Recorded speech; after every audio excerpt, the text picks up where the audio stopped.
No dia em que minha nora me disse que eu era velha demais para cuidar dos meus próprios netos, eu chorei.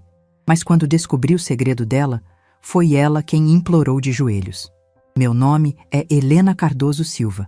Tenho 58 anos e hoje vou contar para vocês a história mais dolorosa da minha vida. Uma história que começou com uma frase que ainda ecoa na minha mente como um tiro. A senhora já está velha demais para cuidar das crianças. Essas palavras saíram da boca da minha nora, Patrícia, numa tarde de terça-feira que jamais vou esquecer. Era 15 de março, um dia que deveria ter sido comum, mas que se tornou o divisor de águas da minha existência. Eu estava na cozinha da minha casa, aquela mesma cozinha onde criei meu filho Rodrigo, onde preparei milhares de refeições com amor, onde escutei os primeiros passos dos meus netos. As paredes amarelas, que eu mesma pintei há 5 anos, testemunharam tantos momentos felizes. Naquela tarde, eu estava preparando o lanche da tarde para meus netos, Camila de 7 anos e Pedro de 4. Era algo que eu fazia todos os dias há anos, um ritual sagrado que dava sentido à minha vida. Pão de açúcar cortado em fatias finas, do jeito que Camila gostava. Manteiga bem espalhada, sem deixar nenhum cantinho seco, porque Pedro reclamava quando encontrava um pedacinho sem manteiga. Um copo de leite morno para cada um, na temperatura exata que eles preferiam. Eu conhecia cada detalhe, cada preferência, cada mania daquelas 2 criaturinhas que eram a luz dos meus olhos. Eles chegavam da escola correndo, sempre correndo, gritando "vovó", antes mesmo de atravessar o portão de ferro verde que meu falecido marido Roberto havia pintado. Aquele barulho de criança feliz, aquelas vozes agudas chamando por mim, era a música mais linda do mundo para meus ouvidos. Era o som que me fazia acordar todo dia com vontade de viver, que me dava energia para enfrentar a solidão de uma viúva de 58 anos. Mas naquela terça-feira, tudo foi diferente. Foi Patrícia quem atravessou meu portão, não os netos. Ela não bateu na porta como uma pessoa educada faria. Não cumprimentou, não sorriu. Simplesmente entrou na minha cozinha como se fosse a dona da casa, com aquela cara séria que eu já conhecia bem demais. Era a mesma expressão que ela fazia quando queria impor alguma coisa, quando queria mostrar quem mandava na família. Eu estava secando as mãos no pano de prato bordado, aquele que eu mesma havia feito durante as noites solitárias depois que Roberto morreu. Era um pano simples, com flores pequenas nas bordas, mas feito com tanto carinho que sempre me dava conforto segurá-lo. Naquele momento, eu segurava aquele pano como se ele fosse minha âncora, sem imaginar que minha vida inteira estava prestes a desmoronar. "Helena, precisamos conversar." A voz dela cortou o silêncio da cozinha como uma lâmina afiada. Ela não disse "boa tarde", não perguntou como eu estava, não demonstrou nenhuma gentileza. Falou comigo como se eu fosse uma funcionária que estava sendo demitida, não a sogra que sempre a tratou com carinho e respeito. "Claro, Patrícia. Quer um café? Acabei de fazer." Tentei manter a normalidade, aquela educação que minha mãe me ensinou desde pequena. Sempre oferecer algo para quem chega. Sempre tentar criar um ambiente acolhedor. Mas ela nem olhou para a cafeteira. "Não, obrigada. O que eu tenho para falar é rápido." Ela cruzou os braços numa postura que eu reconheci imediatamente. Era a mesma postura que ela adotava quando brigava com Rodrigo, quando queria mostrar que estava decidida e que não aceitaria discussão. "Eu e Rodrigo decidimos que as crianças não vão mais vir aqui todos os dias. A senhora já está numa idade, como posso dizer, delicada. Não queremos que aconteça algum acidente." Ela falou isso olhando para as minhas mãos, como se elas fossem trêmulas, incapazes, perigosas. Mas minhas mãos estavam firmes, segurando aquele pano de prato que eu havia bordado com tanto cuidado. Eu senti como se o chão tivesse sumido debaixo dos meus pés. Como se um buraco negro tivesse se aberto bem ali, no meio da minha cozinha, e estivesse me sugando para um vazio infinito. As palavras dela ecoaram na minha cabeça como sinos fúnebres. Idade delicada. Acidente. Que acidente? Em 7 anos cuidando da Camila e 4 anos cuidando do Pedro, que acidente havia acontecido? "Patrícia, eu não entendo. Que acidente? Eu cuido dessas crianças há anos, nunca aconteceu nada. Elas estão sempre seguras comigo." Minha voz saiu mais fraca do que eu queria, mas eu ainda tentava manter a calma, tentava entender o que estava acontecendo. Talvez fosse apenas um mal-entendido, talvez ela estivesse nervosa por algum outro motivo. Olha, Helena, a senhora sabe que eu respeito muito a senhora. Sempre respeitei. Mentira. Eu vi nos olhos dela que era mentira. Há meses ela vinha me tratando com frieza, fazendo comentários sobre minha idade, sobre minha forma de cuidar das crianças. Mas as crianças estão crescendo, precisam de uma rotina mais moderna, mais adequada à idade delas. Moderna? O que tinha de antiquado em dar amor, carinho, atenção? O que tinha de errado em contar histórias, fazer comida caseira, ensinar valores? Eu não conseguia entender aonde ela queria chegar com aquela conversa absurda. Eu vou buscá-las na escola agora. Não precisa mais se preocupar com isso. A senhora pode aproveitar para descansar mais, fazer suas coisas. Ela disse isso com um sorriso que não chegava aos olhos. Um sorriso que eu já havia visto quando ela mentia para outras pessoas, quando ela queria se livrar de alguma situação inconveniente. Naquele momento, eu senti uma dor no peito que não era física.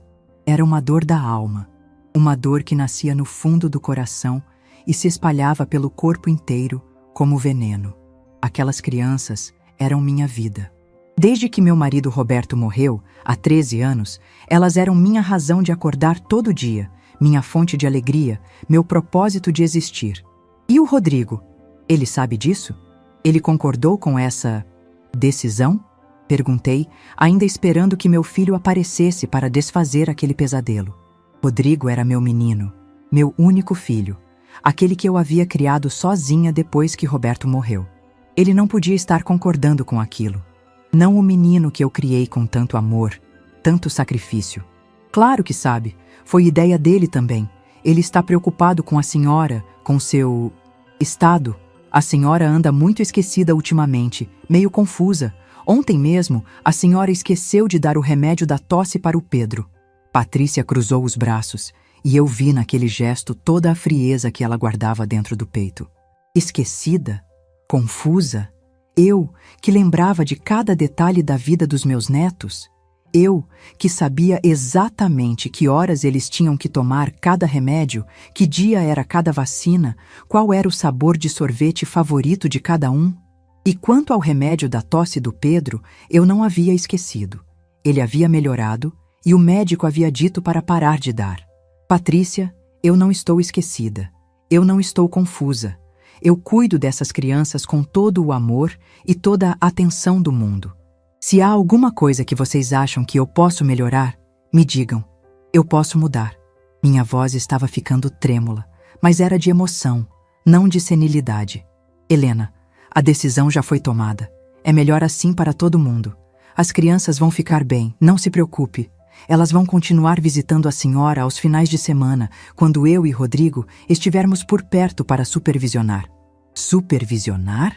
Como se eu fosse uma babá incompetente que precisava de supervisão.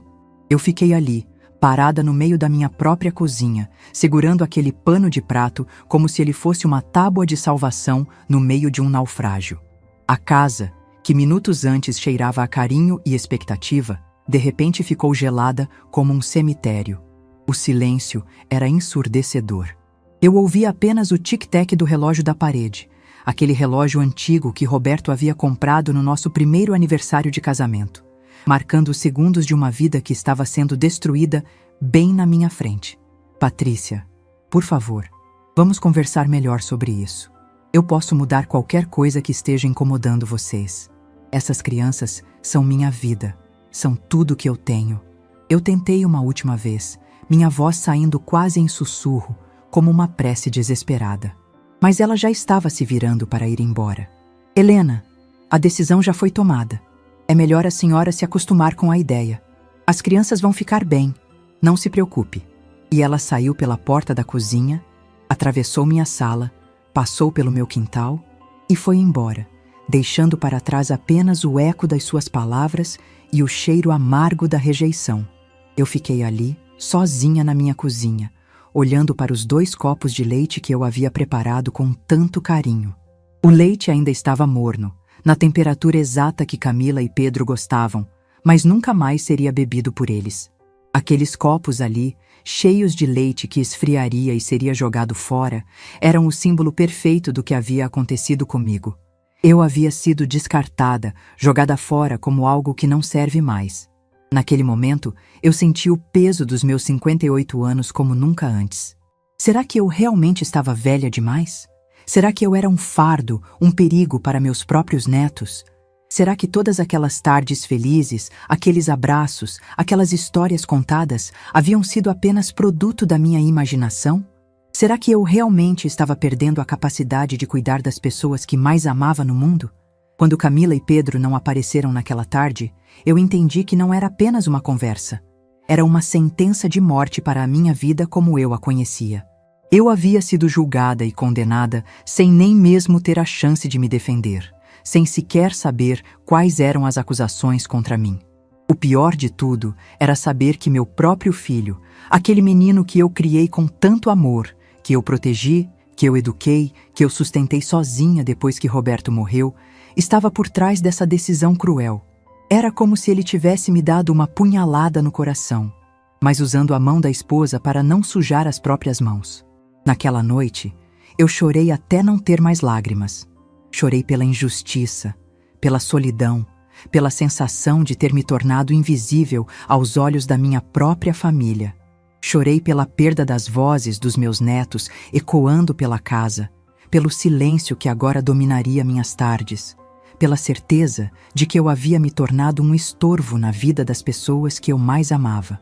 Mas o que eu não sabia era que aquela seria apenas a primeira de muitas dores que estavam por vir. E que no final seria também o começo da minha libertação, da descoberta de uma força que eu nem sabia que existia dentro de mim. Porque às vezes é preciso tocar o fundo do poço para descobrir que ainda somos capazes de nadar até a superfície. Para entender completamente o que aconteceu naquela terça-feira terrível, preciso voltar no tempo e contar como eu cheguei até aqui.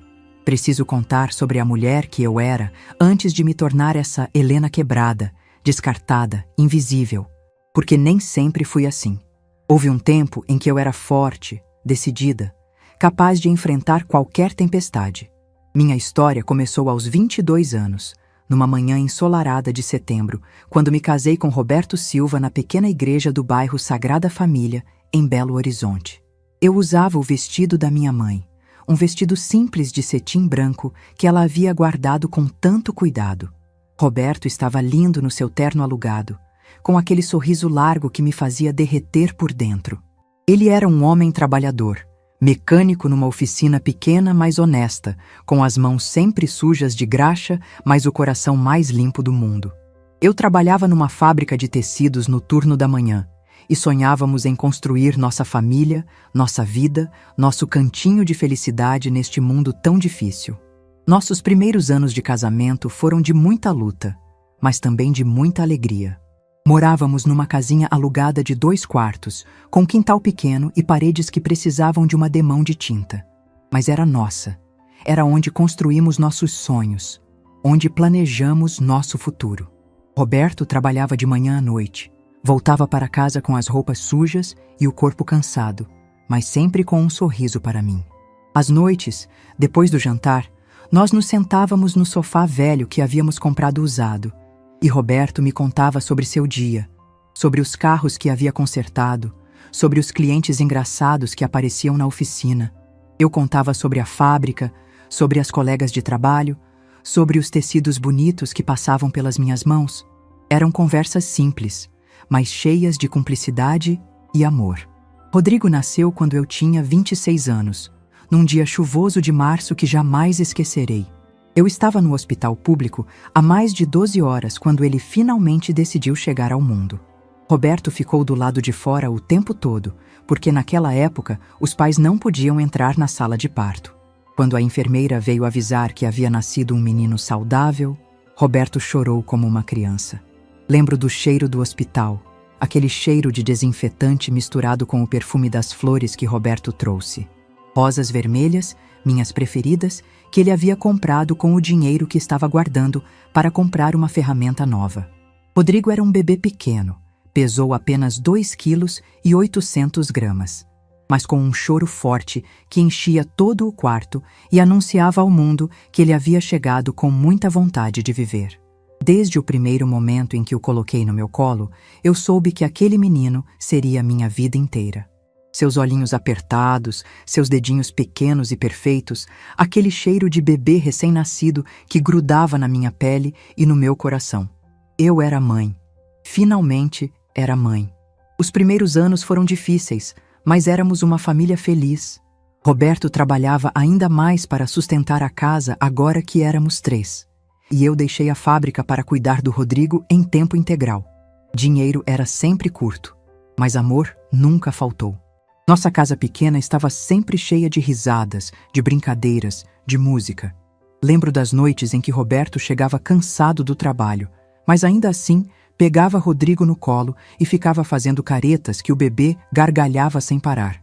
Lembro dos finais de semana em que íamos ao parque da cidade, Roberto levando Rodrigo nas costas e eu carregando a sacola com sanduíches caseiros e suco em garrafa térmica.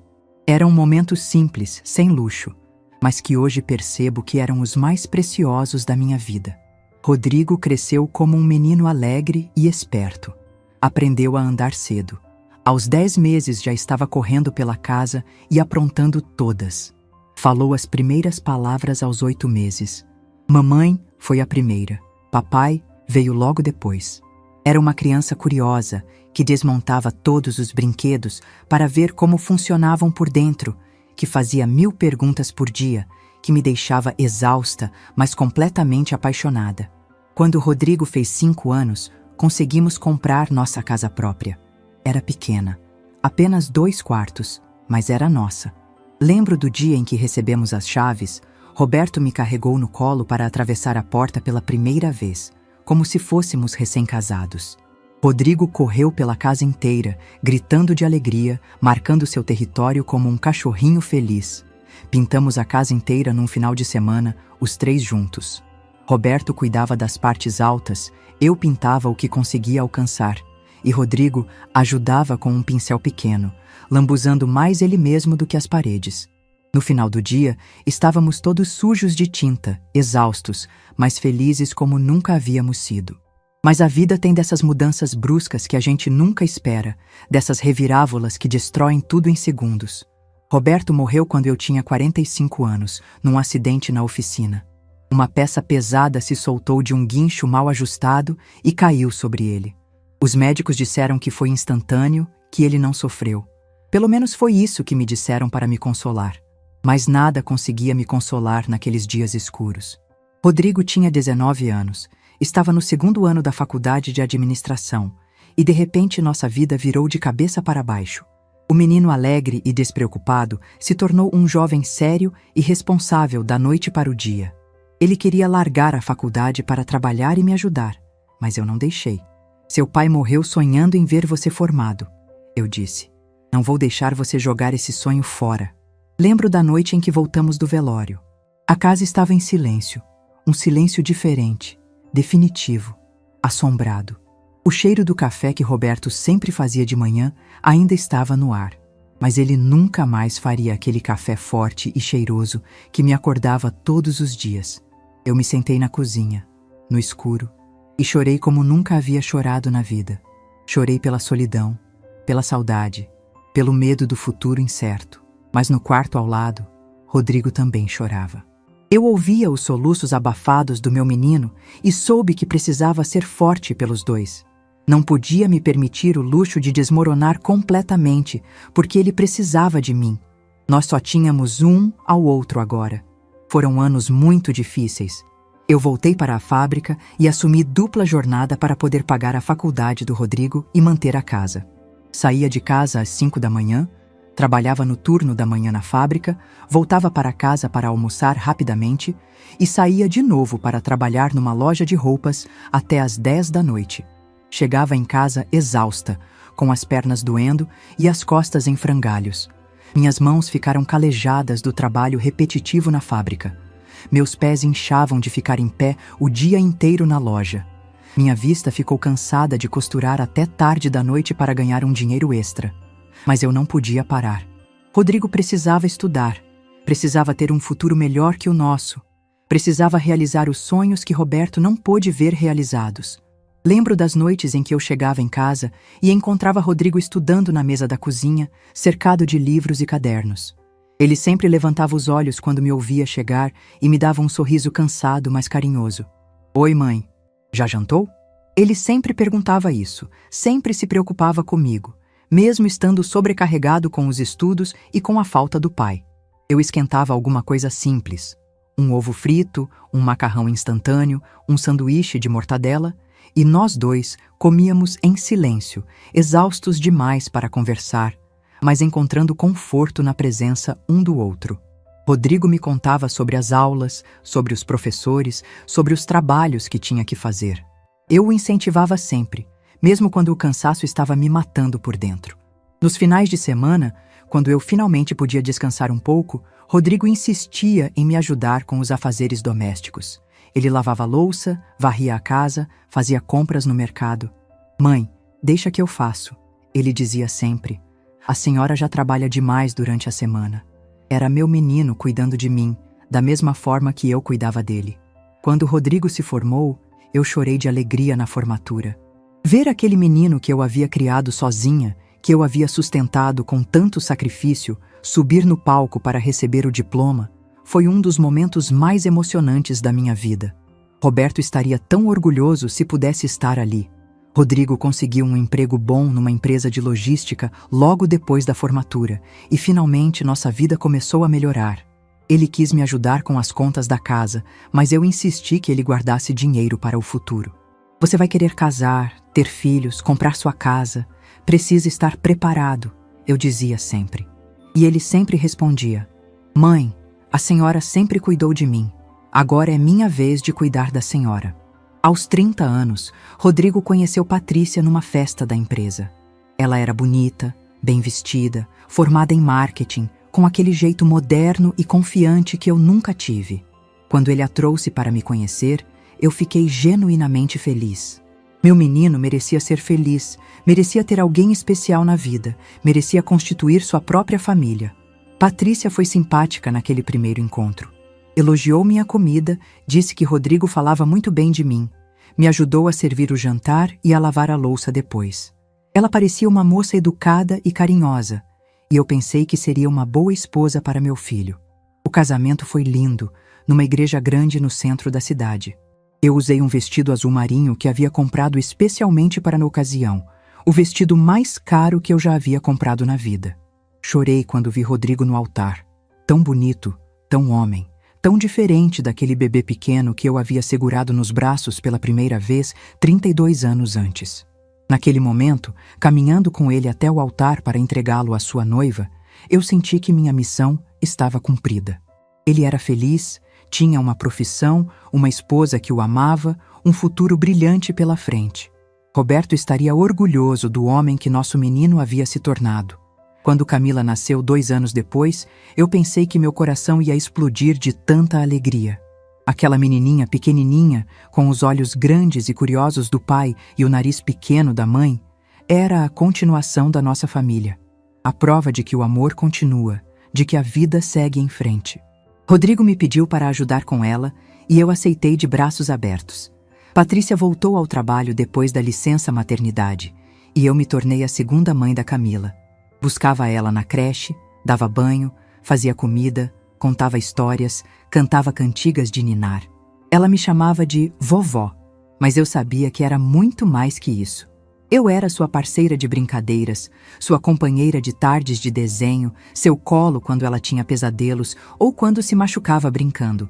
Foram os melhores anos da minha vida desde a morte do Roberto. Eu tinha propósito novamente, tinha alguém que precisava de mim, que me amava incondicionalmente, que me fazia sentir útil e importante. Camila era uma criança doce e inteligente, sempre curiosa, sempre pronta para aprender coisas novas.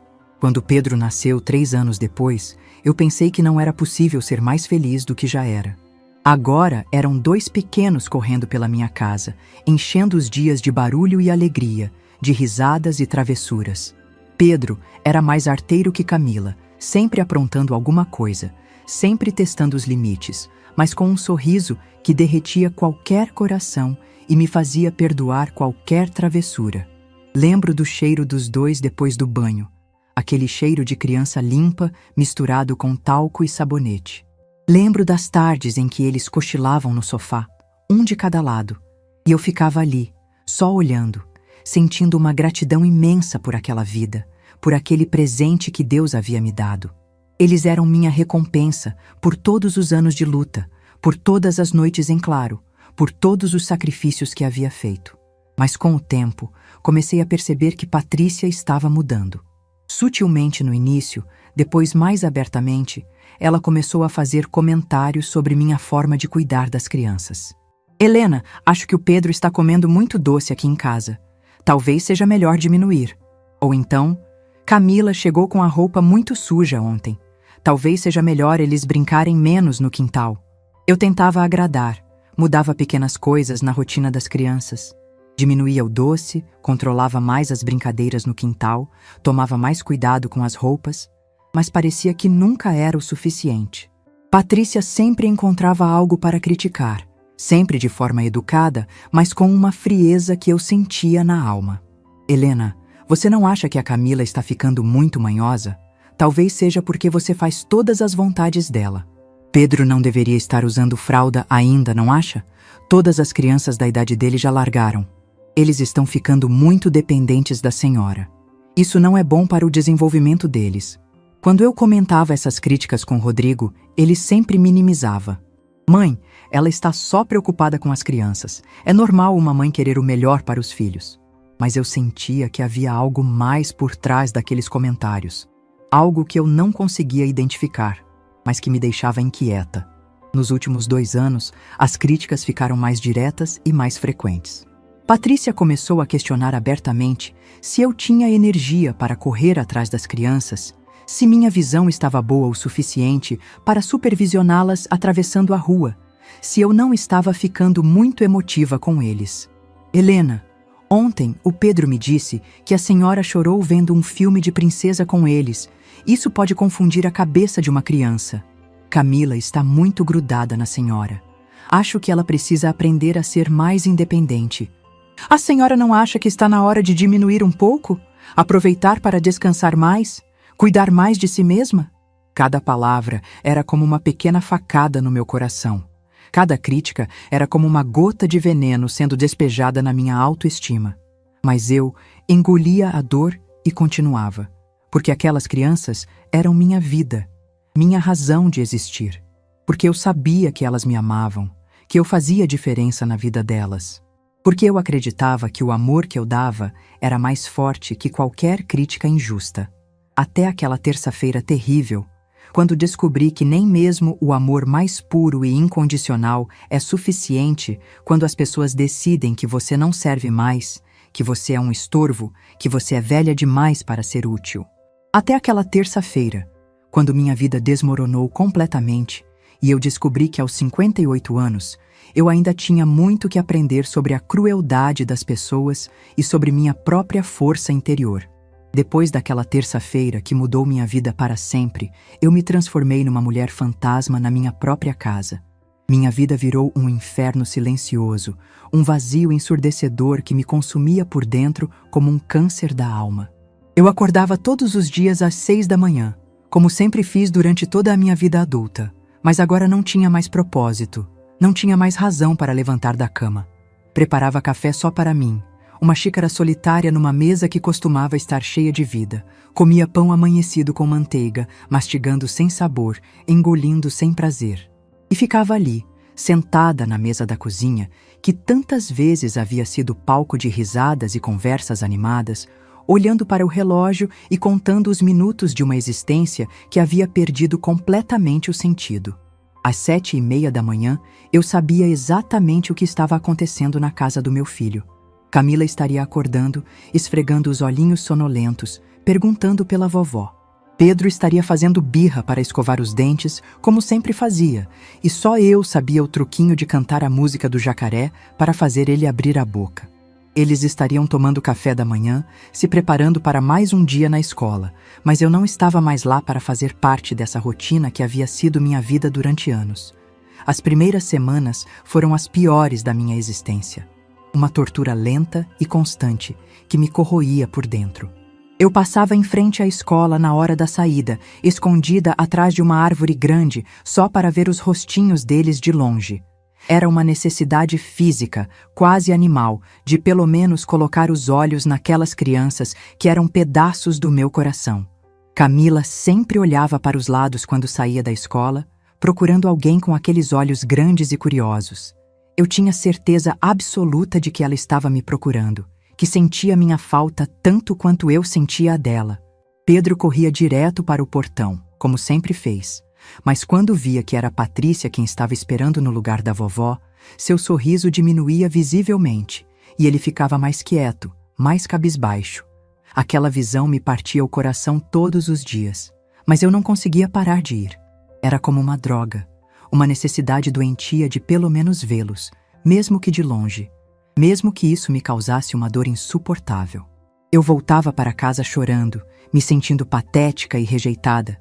Mas no dia seguinte, lá estava eu de novo, atrás da mesma árvore, sofrendo a mesma dor. Tentei ligar para Rodrigo várias vezes durante essas primeiras semanas, mas ele sempre estava ocupado demais para falar comigo. "Mãe, estou numa reunião, vou te ligar depois", ele dizia com uma voz fria e distante que eu não reconhecia. "Mãe, estou no trânsito, não posso falar agora." "Mãe, as crianças estão fazendo lição, melhor conversarmos outro dia." Mas a ligação prometida nunca vinha. Meu telefone ficava mudo, como se toda a minha família tivesse simplesmente desaparecido da face da terra.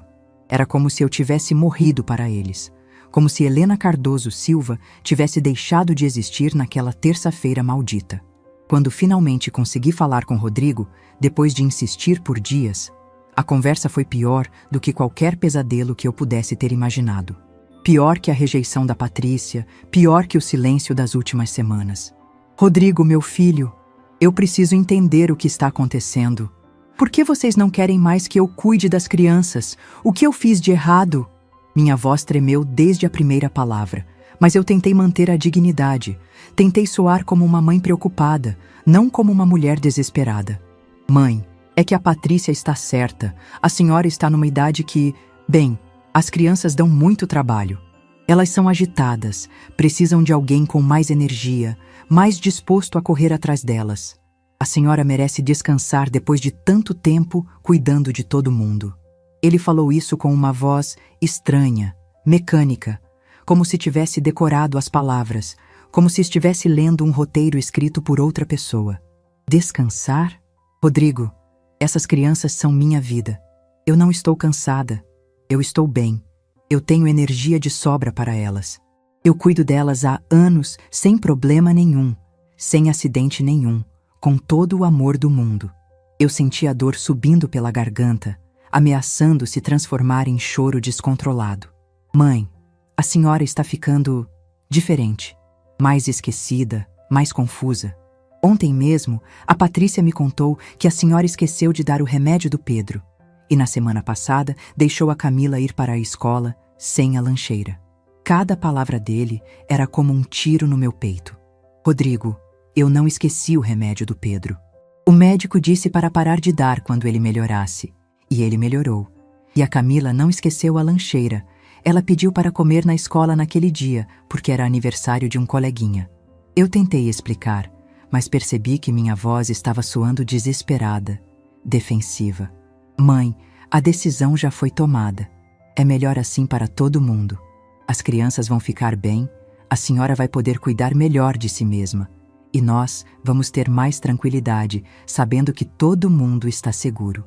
E ele desligou o telefone, me deixando ali, segurando o aparelho como se fosse a última ligação da minha vida. Naquela noite, eu chorei até não ter mais lágrimas no corpo. Chorei pela injustiça terrível de ser julgada e condenada sem ter direito à defesa. Chorei pela solidão que me consumia como um bicho feroz. Chorei pela sensação horrível de ter me tornado inútil, descartável, invisível para as pessoas que eu mais amava no mundo. Mas o que mais doía, o que mais me devastava por dentro, era saber que meu próprio filho, aquele menino que eu criei com tanto amor e sacrifício, que eu protegi com minha própria vida, estava me abandonando na minha hora de maior necessidade. Os dias começaram a se arrastar como lesmas. Eu tentava ocupar a mente com outras coisas, mas tudo na minha casa me lembrava das crianças. O programa de desenho que passava na televisão às 4 da tarde, o sorvete que eu via no freezer do supermercado, o parquinho que ficava no caminho para a padaria. Tudo era uma tortura constante, uma lembrança dolorosa do que eu havia perdido. Comecei a evitar sair de casa porque não suportava encontrar outras avós levando seus netos na escola, brincando com eles na praça, fazendo compras no mercado com aqueles pequenos ajudantes tagarelas. Ver outras famílias felizes me fazia sentir ainda mais sozinha, ainda mais rejeitada. Dona Marlene, minha vizinha e única amiga verdadeira, tentava me animar sempre que me via no quintal. Helena, essas coisas passam. Você vai ver, daqui a pouco eles vão sentir sua falta e tudo volta ao normal, ela dizia com aquela voz carinhosa de quem realmente se importa. Mas eu sabia que ela estava apenas sendo gentil.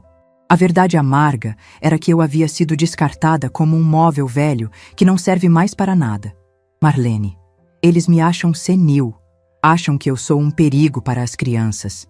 Como é que eu vou provar que eles estão errados se eles nem querem mais falar comigo? Eu desabafava com ela por cima da cerca, tentando não chorar na frente de mais alguém.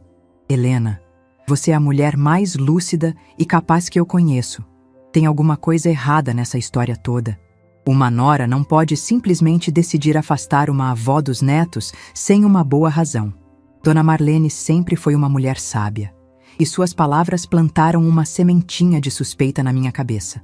Foi num sábado chuvoso, 3 semanas depois daquela conversa terrível com Rodrigo, que minha vida mudou completamente de novo. Eu havia ido ao banco resolver uns papéis da aposentadoria, uma burocracia chata que eu vinha adiando há meses. Estava esperando na fila, meio desanimada, quando ouvi uma conversa que gelou meu sangue nas veias. Ela está devendo uma fortuna. Mais de 50 mil reais só em jogos online. A situação está desesperadora. A voz era baixa, sussurrada, mas eu reconheci imediatamente. Era Patrícia falando no celular ali perto, achando que ninguém estava prestando atenção. Meu coração disparou. 50 mil reais em jogos? Minha nora estava viciada em apostas online? Era isso que havia por trás de toda aquela frieza, de toda aquela rejeição? Não, ele não sabe de nada ainda. Eu consegui esconder até agora, inventando desculpas para as despesas. Mas a coisa está ficando muito complicada. Os credores estão ameaçando me processar, estão falando em penhora. Ela pausou, ouvindo a pessoa do outro lado da linha, e eu me aproximei discretamente, fingindo ler um folheto bancário. A sogra tinha uns 15 mil reais guardados numa poupança para a educação dos meninos. Eu já consegui acessar a conta e peguei a metade, mas preciso do resto urgentemente. Por isso tive que afastar ela das crianças. Ela ia descobrir quando fosse mexer no dinheiro e aí seria o fim de tudo. Meu mundo desabou naquele momento. 15 mil reais que eu havia guardado centavo por centavo, trabalhando dupla jornada, fazendo economia em tudo, para garantir um futuro melhor para meus netos. Não posso falar nada para o Rodrigo agora. Ele vai ficar furioso se souber que eu mexi no dinheiro das crianças. É melhor manter a velha bem longe e resolver isso sozinha, sem ninguém descobrir. Ela falou velha, com tanto desprezo, tanto nojo, que eu senti uma punhalada no peito. Eu fiquei ali, paralisada, ouvindo cada palavra como se fosse uma sentença de morte. Patrícia continuou falando, explicando para a pessoa do telefone como havia falsificado minha assinatura para acessar a conta poupança, como havia convencido Rodrigo de que eu estava confusa e esquecida para justificar qualquer suspeita que pudesse surgir. Ela é muito boba e ingênua, nunca desconfiou de nada. Sempre foi fácil manipulá-la porque ela quer agradar todo mundo. Agora que consegui afastá-la das crianças, tenho tempo e liberdade para resolver tudo sem ela perceber e estragar meus planos. A risada cruel dela ecoou no meu ouvido como um tiro de canhão. O velho está completamente fora de cogitação agora. Rodrigo acredita em tudo que eu falo sobre ela estar gagá. Ele tem até pena da mãe, imagina só. Acha que está fazendo um favor protegendo as crianças de uma avó desequilibrada. Mais risadas, mais crueldade. Naquele momento, num átimo de segundo, eu entendi tudo com uma clareza cristalina. Não era sobre minha idade, não era sobre minha capacidade de cuidar das crianças, não era sobre proteção ou amor. Era sobre dinheiro sujo, sobre vício, sobre roubo. Era sobre me afastar para que ela pudesse saquear o futuro dos meus netos sem que eu descobrisse e impedisse. Quando ela desligou o telefone, eu estava tremendo da cabeça aos pés. Mas não era de medo ou tristeza como nas últimas semanas. Era de raiva. Uma raiva purificadora que eu nunca havia sentido na vida. Uma raiva que queimava no meu peito como fogo sagrado e me dava uma força que eu não sabia que possuía. Aquela mulher maldita havia destroçado minha vida. Havia me afastado dos meus netos adorados. Havia envenenado meu filho contra mim. Havia me feito acreditar que eu era incapaz e senil, tudo para encobrir seus vícios nojentos e roubar o dinheiro que eu havia guardado com tanto sacrifício para garantir o futuro das crianças. Eu segui Patrícia discretamente até a saída do banco, mantendo distância, mas sem perdê-la de vista. Ela entrou numa casa lotérica na esquina e ficou ali por quase 1 hora, provavelmente jogando o dinheiro roubado que havia sacado da conta dos meus netos. Quando saiu, tinha o rosto vermelho e a expressão tensa de quem havia perdido tudo de novo. Voltei para casa com a cabeça fervilhando de raiva e indignação, mas também com uma determinação férrea que eu não sentia há anos. Fui direto para o meu quarto, abri a gaveta onde guardava todos os documentos importantes e procurei os extratos da conta poupança que eu havia aberto para Camila e Pedro. Quando olhei os papéis com atenção, confirmei o que já sabia no meu coração. Metade do dinheiro havia desaparecido nos últimos 2 meses, com saques feitos numa agência que eu nunca havia pisado na vida, com uma assinatura que tentava imitar a minha, mas que qualquer perito detectaria como falsificação. Aquela noite, pela primeira vez em semanas, eu não chorei. Não derramei uma lágrima sequer. Eu fiquei ali, sentada na minha cama, planejando cada passo do que fazer, porque agora eu sabia a verdade. E a verdade, por mais dolorosa que fosse, tinha o poder de mudar tudo. Patrícia havia cometido um erro fatal ao me subestimar. Ela havia pensado que eu era apenas uma velha boba e ingênua, que seria fácil de manipular e descartar. Mas ela não conhecia a Helena, que havia lutado sozinha para criar um filho, que havia trabalhado dupla jornada sem reclamar, que havia enfrentado a viuvez com dignidade e coragem. Ela não conhecia a mulher de ferro que existia por baixo da avó carinhosa e acolhedora. Porque uma coisa eu aprendi nos meus 58 anos de vida. Quando alguém mexe com sua família, com seu sangue, com o futuro dos seus netos, você não pode ficar em silêncio. Você precisa lutar com todas as suas forças. A guerra havia começado oficialmente. E pela primeira vez em semanas, eu me senti completamente viva novamente, pronta para a batalha que se aproximava. Acordei na segunda-feira com uma clareza mental que eu não sentia há semanas. Não era mais aquela mulher quebrada e desesperada que chorava pelos cantos da casa como um fantasma. Era Helena Cardoso Silva de volta. A mesma mulher que havia enfrentado a morte prematura do marido, que havia criado um filho sozinha contra todas as adversidades, que havia trabalhado dupla jornada sem reclamar uma única vez. E agora eu tinha uma missão sagrada: recuperar minha vida e proteger o futuro dos meus netos. A primeira coisa que fiz foi procurar Dona Marlene. Ela estava regando as violetas no quintal quando eu bati na porta, ainda de camisola e chinelos, com aquela pressa de quem não pode perder nem 1 minuto sequer. Helena, que bom te ver. Nossa, fazia tempo que eu não via você tão cedo na rua. Como você está? Ela me olhou com aquele carinho maternal de sempre, mas percebi que havia uma preocupação genuína em seus olhos castanhos. Marlene, eu preciso da sua ajuda. Você conhece algum advogado de confiança? Alguém que entenda de questões familiares e de crime? Perguntei, entrando direto no assunto sem rodeios. Não tinha tempo para conversas sociais. Ela parou de regar as plantas imediatamente e me olhou com surpresa e curiosidade. Advogado? Helena, minha filha, o que aconteceu? Você está com cara de quem não dormiu a noite inteira. Ela me convidou para sentar na varanda, naquela mesinha de plástico onde tantas vezes havíamos tomado café e conversado sobre a vida. Contei tudo para ela, cada detalhe sórdido da conversa que havia escutado no banco, cada centavo que havia sido roubado da conta dos meus netos, cada mentira que havia sido contada para me afastar das crianças. Marlene ficou indignada, batendo o punho na mesa pequena e fazendo as xícaras de café tremerem. Minha filha, isso é crime! Isso é roubo, falsificação, calúnia! Você precisa denunciar essa mulher imediatamente! Ela estava quase gritando de indignação, com o rosto vermelho de raiva. Como é que alguém é capaz de fazer uma maldade dessas? Roubar o futuro de 2 crianças inocentes? Eu sei, Marlene, mas primeiro eu preciso juntar todas as provas, organizar tudo certinho.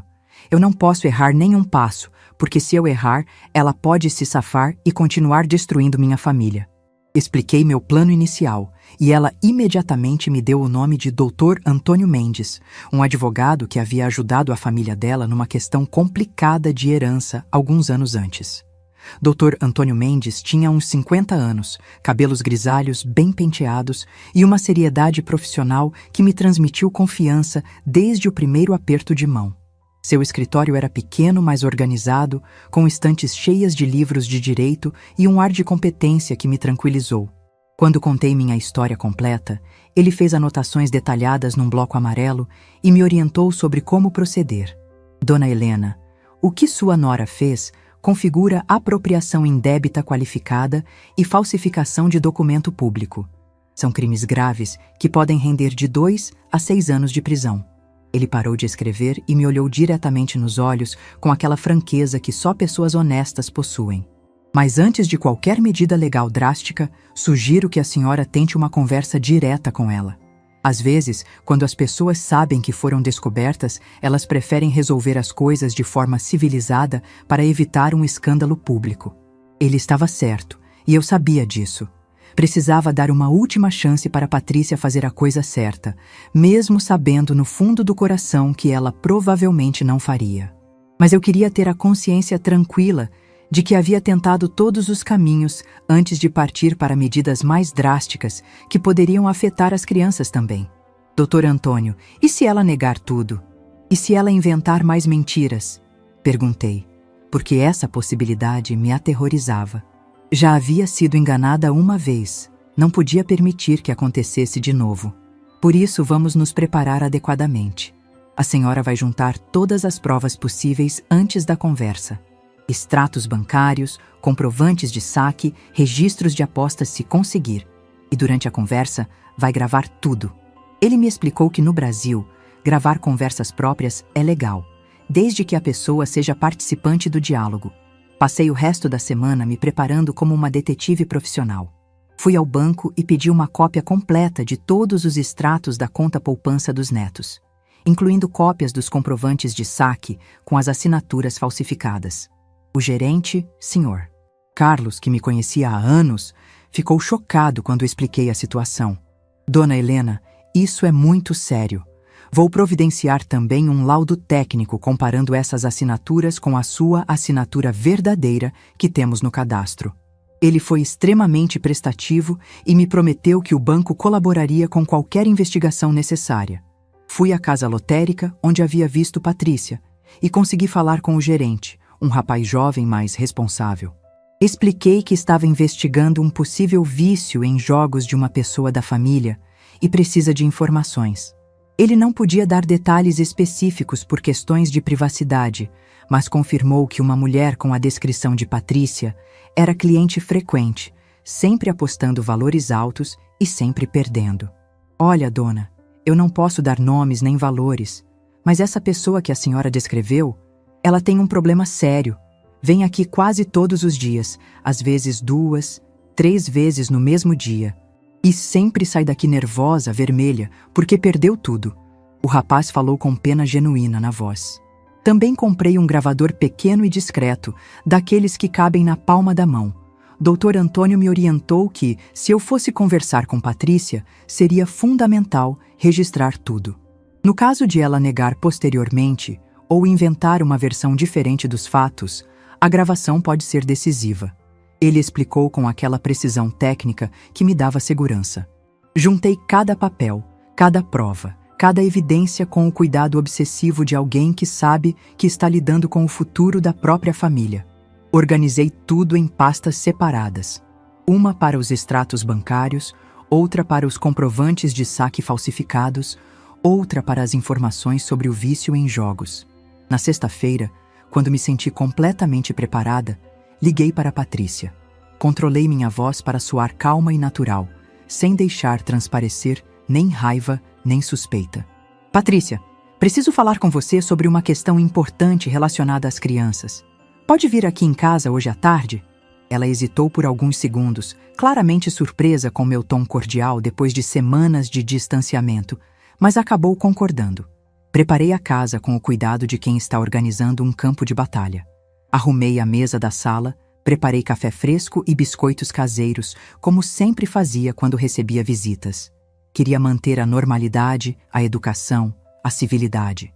Mas desta vez, o gravador estava escondido na gaveta da mesa, já ligado e testado. Eu não queria partir para o ataque imediatamente. Queria dar a ela a oportunidade de confessar espontaneamente, de mostrar um mínimo de decência. Quando Patrícia chegou, pontualmente às 15h, ela estava visivelmente nervosa. Suas mãos tremiam ligeiramente, ela evitava contato visual direto e tinha aquele jeito inquieto de quem está com a consciência pesada. Helena, o que é que você queria falar comigo? Ela recusou o café que ofereci e ficou em pé, como se estivesse pronta para sair correndo a qualquer momento. Patrícia, sente-se, por favor. Precisamos conversar sobre algumas coisas importantes relacionadas ao futuro das crianças. Minha voz estava calma, mas firme. Ela se sentou na ponta da cadeira, claramente desconfortável, cruzando e descruzando as pernas nervosamente. Eu sei que você está passando por dificuldades financeiras. Comecei devagar, como um pescador que solta a linha aos poucos, observando cada microexpressão no rosto dela. Ela empalideceu instantaneamente, mas tentou manter a compostura com um sorriso forçado. Eu não sei do que você está falando, Helena. Nossas finanças estão bem, obrigada pela preocupação. Ela cruzou os braços numa postura defensiva que confirmou todas as minhas suspeitas. Patrícia, eu sei sobre os jogos online. Eu sei sobre as dívidas de R$50 mil. E eu sei sobre o dinheiro que você roubou da conta dos meus netos. Disse isso olhando diretamente nos olhos dela, sem desviar o olhar nem por um segundo, deixando que cada palavra penetrasse como uma lâmina afiada. O rosto dela desmoronou completamente. Por um momento, pensei que ela fosse desmaiar ali mesmo na minha sala. Ela ficou branca como papel, depois vermelha como tomate, e suas mãos começaram a tremer de forma descontrolada. Era a reação de alguém que havia sido pego em flagrante. Helena, eu posso explicar. Não é bem assim. Ela começou a gaguejar, procurando desesperadamente por uma desculpa, por uma mentira que pudesse salvá-la. Mas eu levantei a mão para interrompê-la com autoridade. Não precisa explicar nada, Patrícia. Eu ouvi você falando no telefone no banco sábado passado. Eu sei de tudo. Eu sei que você falsificou minha assinatura para acessar a conta poupança, que você me afastou das crianças para poder roubar o dinheiro delas sem que eu descobrisse, que você fez meu filho acreditar que eu estava senil e confusa. Cada palavra saía da minha boca com a precisão de uma bala de revólver. Patrícia começou a chorar, mas não eram lágrimas de tristeza ou arrependimento. Eram lágrimas de desespero puro de quem acabou de ver sua vida inteira desmoronar. Helena, por favor, me perdoe. Eu não queria que chegasse a isso. Eu estava desesperada, as dívidas estavam me sufocando, eu não sabia mais o que fazer. Você destruiu minha vida, Patrícia. Você me afastou dos meus netos adorados, envenenou meu filho contra mim, me fez acreditar que eu era incapaz e senil, tudo para encobrir seus vícios nojentos. Minha voz estava ficando mais alta, toda a raiva reprimida começando a vazar. Mas eu me controlei para não perder a razão. Eu vou devolver tudo, Helena. Eu prometo, solenemente. Só me dê uma chance, por favor. Ela estava implorando agora, as lágrimas escorrendo pelo rosto destruído. Mas eu sabia que eram lágrimas de conveniência. Como você vai devolver, Patrícia? Você gastou tudo apostando online. Você não tem nada para devolver. E mesmo que tivesse, isso não apagaria o que você fez comigo e com as crianças. Eu me levantei e fui até a gaveta, pegando todas as provas que havia juntado meticulosamente. Helena, pelo amor de Deus, o que você vai fazer com esses papéis? Ela viu os documentos em minhas mãos e entrou em pânico total, levantando da cadeira como se fosse tentar me impedir. Eu vou fazer o que deveria ter feito desde o primeiro dia. Vou contar a verdade para Rodrigo. Vou mostrar para ele exatamente quem você é e o que você fez. Coloquei os papéis na mesa, bem na frente dela, como evidências num tribunal. Não, Helena, por favor. Se o Rodrigo souber de tudo isso, ele vai me deixar na mesma hora. Eu vou perder minha família, minha casa, tudo. Ela se levantou e veio em minha direção com os braços estendidos, como se fosse me segurar fisicamente. Você já perdeu tudo, Patrícia. No momento em que decidiu roubar o futuro dos meus netos, no momento em que decidiu me afastar deles para encobrir seus crimes, você já havia perdido o direito de ser chamada de família. Eu me afastei dela, mantendo distância segura, mas sem demonstrar medo. O que você quer de mim? Dinheiro? Eu não tenho como pagar agora, mas posso parcelar, posso assinar um documento, qualquer coisa. Você quer me ver na cadeia? É isso? Ela estava desesperada, gritando, completamente fora de controle. Eu quero minha família de volta, Patrícia. Eu quero que você conte a verdade para Rodrigo. Eu quero que você me peça desculpas na frente das crianças por ter mentido sobre mim. E eu quero que você procure ajuda profissional para seu vício antes que destrua outras vidas. Minha voz estava firme e decidida, cada palavra carregada de autoridade. E se eu não fizer isso? Se eu me recusar? Ela me desafiou numa última tentativa de recuperar algum controle da situação, mas sua voz tremia de medo. Se você não fizer isso, eu vou à polícia segunda-feira de manhã, 1ª hora. Eu vou denunciar você por apropriação indébita qualificada e falsificação de documento. Você vai responder criminalmente por tudo que fez e a história toda vai virar caso de polícia. Eu falei isso com uma calma que impressionou até a mim mesma. Foi então que aconteceu algo que jamais esquecerei. Patrícia caiu de joelhos ali mesmo, no meio da minha sala, soluçando descontroladamente. Helena, por favor, tenha piedade de mim. Eu errei. Eu sei que errei gravemente. Mas eu não aguento mais viver assim, com essa pressão, com essas dívidas, com essa mentira toda. Eu vou fazer tudo o que você está pedindo, absolutamente tudo. Só não me denuncie à polícia. Ver aquela mulher ali, de joelhos no meu chão, me implorando perdão, deveria ter me dado uma satisfação imensa. Deveria ter sido meu momento de triunfo, minha vingança doce contra quem havia destruído minha vida. Mas tudo o que eu senti foi uma pena profunda. Pena de uma mulher que havia destruído sua própria vida e a de outras pessoas por causa de um vício terrível, de uma doença que a controlava completamente. Levante-se, Patrícia. Por favor, levante-se.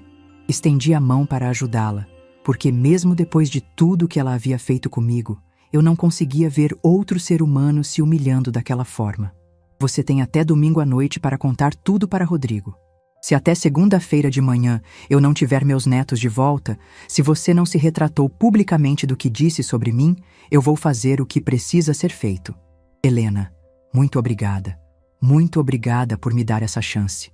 Ela se levantou com dificuldade, secou as lágrimas com as costas da mão e tentou recuperar um mínimo de compostura. Eu vou contar tudo para ele hoje mesmo, eu prometo. Patrícia, uma coisa. Ela se virou para me olhar, com os olhos ainda vermelhos e inchados. Eu não estou fazendo isso por você. Estou fazendo pelos meus netos e pelo meu filho. Eles merecem saber a verdade. Eles merecem viver numa família baseada na honestidade, não em mentiras e manipulação. Eu entendo, Helena. E eu vou me tratar. Vou procurar ajuda para esse problema que está me destruindo. Eu prometo que vou ser uma pessoa melhor. Ela disse isso com uma sinceridade que parecia genuína. Mas eu sabia que promessas de viciados em crise nem sempre se sustentam. Quando ela saiu da minha casa, eu me sentei no sofá da sala e respirei fundo pela primeira vez em semanas. O ar pareceu mais puro, mais limpo, como se uma tempestade tivesse passado e deixado tudo renovado. Pela primeira vez desde aquela terça-feira maldita, eu senti que estava no controle da situação, que havia recuperado minha dignidade e minha força. Peguei o gravador na gaveta e ouvi parte da conversa gravada. Cada palavra estava clara. Cada confissão estava registrada. Se Patrícia tentasse voltar atrás ou inventar uma versão diferente dos fatos, eu tinha todas as provas necessárias. Dr. Antônio ficaria orgulhoso da minha preparação. O domingo passou devagar, cada hora parecendo uma eternidade. Eu tentei me manter ocupada, limpando a casa de cima a baixo, organizando gavetas, preparando mentalmente o que diria para as crianças quando elas voltassem. Porque elas iam voltar. Eu tinha certeza absoluta disso agora. Dona Marlene apareceu no final da tarde, curiosa para saber como havia corrido a conversa. Helena, você está com uma cara diferente, parece mais leve, mais forte. Ela me observou com aquele olhar materno que conhecia todos os meus estados de espírito. Marlene, eu acho que consegui. Acho que ela vai contar a verdade para Rodrigo. Ela estava apavorada demais para arriscar uma denúncia criminal. Contei para ela todos os detalhes da conversa e ela balançou a cabeça impressionada. Minha filha, você foi corajosa. Muitas mulheres da nossa idade não teriam tido essa força para enfrentar uma situação dessas. Ela pegou minha mão e apertou com carinho. Suas netas vão se orgulhar da avó forte que elas têm quando crescerem e souberem dessa história. Na segunda-feira de manhã, o telefone tocou cedo. Era Rodrigo, e pela primeira vez em semanas, sua voz estava diferente. Não mais fria e distante, mas cheia de emoção, quebrada pela dor e pelo arrependimento. Mãe, eu preciso falar urgentemente com a senhora. Posso ir aí agora mesmo? Claro, meu filho. Eu estarei esperando. Não disse mais nada, mas senti meu coração disparar de expectativa e nervosismo. Patrícia havia cumprido sua palavra. A verdade finalmente havia sido revelada. Quando desliguei o telefone, me olhei no espelho do corredor. A mulher que me encarava não era mais aquela Helena quebrada e derrotada das últimas semanas. Era uma mulher madura, digna, que havia lutado pelo que era seu e havia vencido. Era uma mulher que havia redescoberto sua própria força aos 58 anos de idade. Fui para a cozinha preparar café fresco e pão de açúcar com manteiga. Porque muito em breve, se tudo corresse como eu esperava, aquela cozinha voltaria a ter vida. Voltaria a ter risadas de criança, gritinhos de alegria e o barulho maravilhoso de dois pequenos gritando "Vovó!" antes mesmo de atravessar o portão. Enquanto o café fervia no fogão, eu senti uma gratidão imensa por ter descoberto que nunca é tarde demais para lutar pelo que é nosso. Por ter aprendido que a dignidade não se perde com a idade, mas se conquista com a experiência e a coragem. Por ter compreendido que às vezes é preciso enfrentar tempestades para valorizar a calmaria. A batalha não havia terminado ainda. Ainda havia feridas para curar, confiança para reconstruir, relacionamentos para reparar. Mas o mais difícil já havia passado. Eu havia enfrentado minha maior inimiga e havia vencido, não com violência ou crueldade, mas com dignidade, preparação e determinação. Agora, era só esperar para ver se minha família estava pronta para me receber de volta. Para ver se meu filho havia aprendido alguma coisa com toda essa dor desnecessária. Para ver se eu finalmente poderia voltar a ser a avó que sempre fui. Presente, amorosa, mas agora também respeitada e valorizada. O café estava pronto, o cheiro familiar enchendo a cozinha de esperança e possibilidades. Em poucos minutos, Rodrigo estaria aqui, e nossa conversa mudaria tudo mais uma vez. Mas desta vez, eu estava preparada. Desta vez, eu sabia exatamente quem eu era e qual era o meu valor. Desta vez, Helena Cardoso Silva estava de volta para ficar. O domingo chegou e passou sem nenhuma notícia. Eu estava na cozinha, tomando meu café da manhã, quando o telefone tocou. Era Rodrigo, e pela primeira vez em semanas, sua voz estava diferente. Estava quebrada, cheia de dor. Mãe, eu preciso falar com a senhora. Posso ir aí agora? Ele não disse mais nada, mas eu sabia que Patrícia havia contado tudo. Quando meu filho chegou, eu mal o reconheci. Ele estava com os olhos vermelhos, o rosto abatido, como se tivesse envelhecido 10 anos numa noite. Ele entrou na minha casa e foi direto para o sofá, onde costumava se sentar quando era criança. Mãe, me perdoe. Foram as primeiras palavras dele. Patrícia me contou tudo, sobre o dinheiro, sobre os jogos, sobre as mentiras. Ele colocou o rosto entre as mãos e começou a chorar.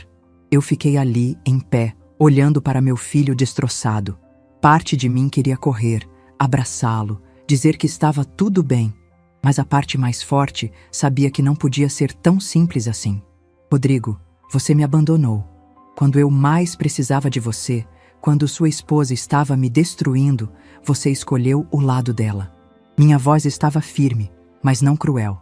Eu sei, mãe. Ela me convenceu de que a senhora estava confusa, que estava perigoso deixar as crianças com a senhora. Eu acreditei porque era mais fácil acreditar que a senhora estava com problemas do que enfrentar os problemas da minha esposa. Rodrigo me olhou. Mãe, eu sou um covarde. Eu deixei que ela maltratasse a senhora, que roubasse o dinheiro que a senhora guardou para as crianças. Eu não mereço ser seu filho. Naquele momento, eu senti meu coração se partir. Porque por mais magoada que eu estivesse, ele continuava sendo meu menino. Rodrigo, você é meu filho. Sempre vai ser. Mas você me machucou profundamente. Você me fez acreditar que eu não prestava mais, que eu era um estorvo. Eu me sentei ao lado dele no sofá. A senhora é tudo para mim, mãe. Sempre foi. Eu só me perdi. E quando ela começou a criar problemas, eu escolhi o caminho mais fácil. Eu escolhi acreditar nas mentiras dela em vez de defender a senhora. Mãe, eu terminei com a Patrícia. Eu pedi para ela sair de casa. Eu não posso mais viver com alguém que foi capaz de fazer o que ela fez. Rodrigo secou os olhos. E as crianças? Perguntei, porque era isso que mais me importava. Elas vão ficar comigo. Patrícia perdeu a guarda. Ela vai procurar tratamento para o vício, como prometeu para a senhora. Ele me olhou. Mãe, eu preciso da sua ajuda. Eu não sei como criar essas crianças sozinho. Eu preciso que a senhora me perdoe e me ajude. Era isso que eu havia esperado ouvir por semanas. Mas agora eu sabia que não podia simplesmente voltar ao que era antes. Rodrigo, eu vou ajudar você com as crianças. Sempre vou ajudar. Mas as coisas não vão ser como eram antes. Eu não sou mais aquela mulher que aceita tudo em silêncio. Eu me levantei. Eu descobri que aos 58 anos eu ainda sou capaz de lutar pelo que é meu. Eu ainda sou forte. Virei para olhar para ele. Mas eu também descobri que eu mereço respeito, que minha opinião tem valor. Mãe, eu prometo que isso nunca mais vai acontecer. Eu prometo que vou sempre defender a senhora, sempre valorizar tudo que a senhora faz por nós. Rodrigo, eu não quero promessas. Eu quero atitudes. Eu quero que você me prove, dia após dia, que aprendeu alguma coisa com tudo isso. Naquela tarde, Camila e Pedro vieram me visitar. Quando eles entraram correndo, gritando, "Vovó!", eu pensei que meu coração ia explodir de alegria. "Vovó, por que você sumiu? Eu procurei você na escola todo dia", disse Camila, se jogando nos meus braços. Pedro veio se encostar em mim também. "Vovó teve que resolver umas coisas, minha linda, mas agora eu estou aqui e não vou sumir mais." Eu abracei os dois, sentindo aquele cheiro de criança que eu havia sentido tanta falta. Nas semanas seguintes, nossa vida foi se reorganizando. Rodrigo se mudou para uma casa menor, mais perto da minha. As crianças passavam as tardes comigo, como antes, mas agora era diferente. Rodrigo me consultava sobre tudo, me pedia opinião sobre escola, sobre educação. Patrícia cumpriu sua parte do acordo. Ela procurou ajuda para o vício e está pagando uma pensão para as crianças. Ela tem direito a visitas supervisionadas, mas as crianças ainda não se sentem confortáveis com ela. Hoje, 6 meses depois daquela terça-feira terrível, eu estou sentada na minha cozinha, preparando o lanche para Camila e Pedro. Eles vão chegar da escola em poucos minutos. Mas eu não sou mais a mesma mulher. Eu aprendi que o amor não pode ser construído sobre silêncio e submissão. Eu aprendi que ter 58 anos não significa que eu não posso lutar pelo que é meu. Eu aprendi que às vezes é preciso enfrentar as pessoas que amamos para salvar o que realmente importa. Eu aprendi que a dignidade não é algo que se perde com a idade. É algo que se conquista com a experiência. Hoje, quando olho no espelho, eu vejo uma mulher diferente. Vejo uma mulher que não tem medo de falar não, que não aceita desrespeito, que sabe o seu valor. Vejo uma mulher que lutou por sua família e venceu. E quando Camila e Pedro chegam correndo, quando me abraçam e me contam sobre o dia na escola, eu sei que essa luta valeu a pena. porque eles têm uma avó que não só os ama, mas que também sabe se fazer respeitar. Meu nome é Helena Cardoso Silva, tenho 58 anos e esta é a história de como descobri que a idade não me tornou mais fraca. Ela me tornou mais sábia.